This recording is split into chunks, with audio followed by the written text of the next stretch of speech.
If you've been away from Helldivers 2 for a while like I have been until this week, then I'm sorry, your vacation days are now over. Democracy needs you to get your ass back in the suit, helmet on your head, and into your hell pod. Super Earth was recently defended, and while you were off duty sipping your super margarita at the super beach, the brave heroes of Super Earth managed to repel the Illuminate scum from invading our liberty and freedom. But now, it's time for us to take the most democratic action of them all. Revenge. So suit up, arm yourself, and take up arms in the name of democracy.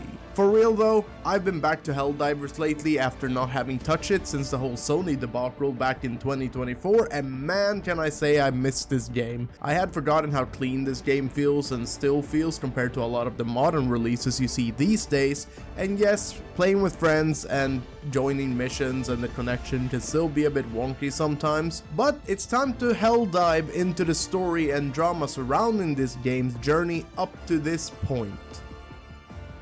When this game released, it took the gaming world by storm, a sequel to a game that no one has barely heard of except for a niche fanbase it had garnered, and yet everything was on point. The gameplay, the marketing, the memes, everything, until one day it was faced its greatest adversary, Sony Entertainment. Overnight, Sony managed to alienate the strong loyal fanbase that Arrowhead had created by forcing its user to sign in with or create a PSN account to access the game.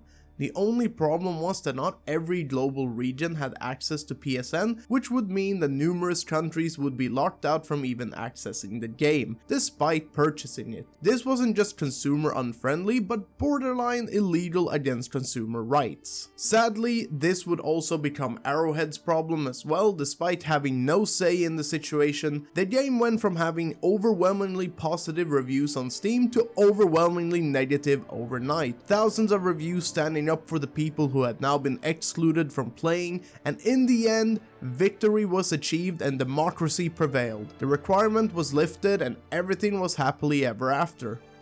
Or was it? Furries. Or should I say, furry art.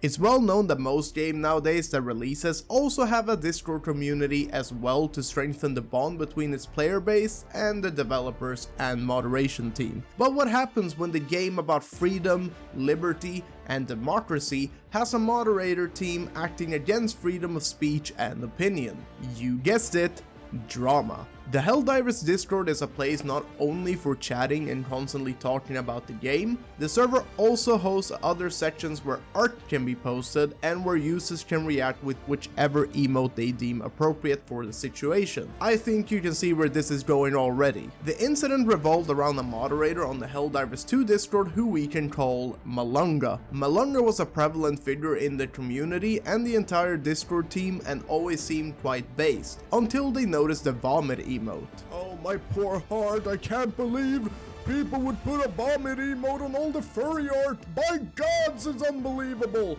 Anyways, the story goes something like this. Random person posts furry art, people who dislike this put a vomit emote on the post they dislike, said people ends up getting banned. People start wondering why expressing your opinions is punishable, and now we got drama. Malunga takes a grand stand against people who, in their own words, in quotations, specifically put vomit emotes on furry art. Well, look here, Malunga, maybe they specifically don't like furry art, and that's okay. Just like I don't like mashed potatoes, but I ain't getting banned from every family event because of that. Now, the biggest reason why all of this got even worse is because Malunga then proceeded to lie about people not getting banned, which has been disproven several times. It will take you one simple Google search for that, so if you want to check it up, then feel free. I am putting that work in for you because Google is smarter than me anyway.